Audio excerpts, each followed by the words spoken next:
l'ancien général de la marine israélienne, Eliezer Cheini Marom. Merci d'être avec nous. D'abord, est-ce que vous êtes surpris d'un tel crash d'un hélicoptère qui est pourtant donné comme fiable? J'ai été très surpris de cet accident. Ce sont des hélicoptères que la marine emploie depuis des dizaines d'années. Nous avions un premier modèle qui était le Dolphin, qui malheureusement s'était écrasé en 96 alors que je commandais les navires lanceurs de fusées. Il n'y avait aucun rescapé. Mais cet hélicoptère, la Talef, eh bien, existe dans la marine israélienne depuis 1996. Ce sont des appareils très fiables, ils sont en service régulier dans la marine et je dois dire que j'ai volé à de nombreuses reprises dans un tel hélicoptère, d'un bateau à l'autre, de la côte vers un navire et inversement. Et j'ai toujours eu un sentiment de sécurité dans cet hélicoptère et j'ai toujours eu confiance dans la capacité des pilotes et donc j'ai effectivement été très surpris. Et pour les puristes, à quoi ça sert un hélicoptère auprès de la marine israélienne?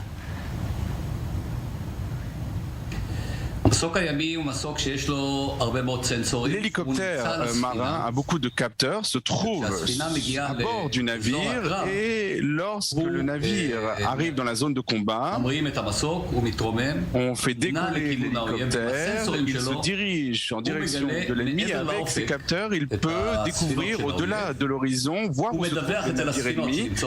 Il en informe les navires qui se trouvent derrière et ces navires ont des missiles à longue portée qui peuvent viser les navires qui sont, comme on appelle, au-delà de l'horizon. Et c'est ça le rôle de ces hélicoptères. Il y a deux pilotes de la marine à bord. Et à l'arrière, il y a un officier de la marine. Et cet officier, lui, fait fonctionner les systèmes qui sont des systèmes de capteurs pour découvrir où se trouvent les navires ennemis. Et il fait aussi fonctionner les systèmes de contrôle qui informent les navires qui se trouvent à l'arrière, qui leur dressent un tableau de la situation, un tableau des combats qui permet de viser avec des missiles les navires ennemis. Rapidement, est-ce que vous pensez que Tsahal a trop attendu avant de renouveler les appareils de l'armée de l'air auprès de la marine? Non, je ne le pense pas. Ce sont des hélicoptères qui peuvent encore voler. Tsahal achète à l'heure actuelle de nouveaux hélicoptères pour le navire Sahar 6. Ce sont des hélicoptères de plus grande taille, des Seahawk, qui font 10 tonnes comparé à cet hélicoptère qui est relativement petit, qui fait dans les 5 tonnes. Alors restez avec nous. C'était il y a 20 ans. La marine et l'armée de l'air aidaient les renseignements à intercepter un bateau, le Karin A, bourré de tonnes d'explosifs iraniens. Destination la bande de Gaza, à l'époque encore dirigée par le Fatah et un certain Yasser Arafat. Retour sur les faits avec Emma Verrousse et on en parle juste après avec le général Marom, celui qui était commandant de l'opération. Ils l'ont prénommé l'Arche de Noé. Dans un bateau en direction de Gaza, des armes fournies par l'Iran et le Hezbollah. Au total, c'était 50 tonnes d'armes qui étaient à son bord. Cachées dans des caisses en plastique entre du riz et des jouets, les armes devaient servir à attaquer Israël. Mais c'est une toute autre histoire qui s'est passée. Le 3 janvier 2002, à 4h45 du matin en mer Rouge, le bateau, Karin A, est repéré par les commandos marins israéliens. Appuyé par l'armée de l'air et les renseignements, mais sans tirer une seule balle, Israël s'empare du bateau. Ariel Sharon, Premier ministre israélien à l'époque, parlait d'une opération complexe mais ambitieuse. Les conditions météorologiques étaient risquées et l'armée ne disposait pas de tous les renseignements nécessaires.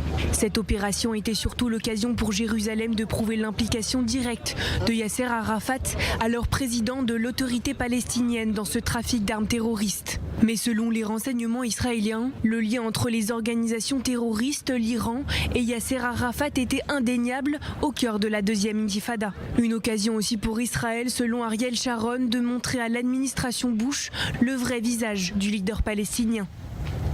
Eliezer Marom, on ne vous voit pas sur ces images parce que quoi? À cette époque, il était interdit de me filmer pour de toutes sortes de raisons et je ne peux pas entrer dans les détails. À partir du moment où vous avez les informations selon lesquelles le Karin A est bourré d'explosifs et va en direction de la bande de Gaza, combien de temps il vous faut pour monter cette opération ? Alors, ça a été très court parce que le Karina était déjà en route lorsque nous avons commencé à planifier cette opération.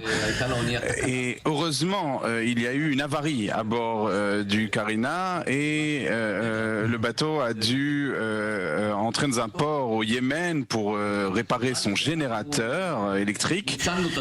Et nous avons profité de ce temps pour nous préparer, mais nous avons eu aussi quelques obstacles au cours des préparations. Et il se passe quoi à ce moment-là ? C'était finalement l'instant ou jamais, c'est-à-dire que à ce point, le Karin A était un danger imminent pour la sécurité d'Israël ?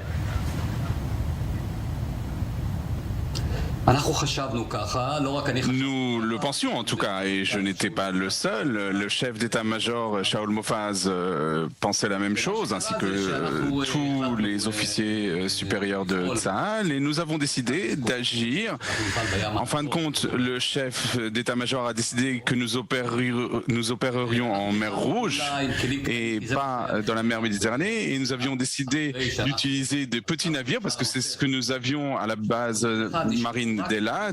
Après nous être retirés de Sharm el-Sheikh en 1981, il ne nous est resté que des navires de petite taille dans le port d'Elat. Nous avons fait venir les commandos marines, les commandos 13 vers Elat, et nous avons décidé que cela se ferait à 120 000 environ d'Elat, près de Sharm el-Sheikh.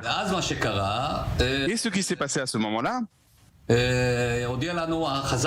c'est que les prévisions météorologiques nous ont fait savoir que au moment même où nous voulions prendre le contrôle du navire, il y aurait une tempête. Et nous avons décidé que le seul moyen, c'est de prendre la direction du navire dans la mer Rouge, d'aller à 150 000 de plus et donc environ à 500 km d'Elat. C'est-à-dire qu'en fait, on a augmenté la distance, on a doublé la distance pour parvenir à ce navire. Le problème, c'est le carburant.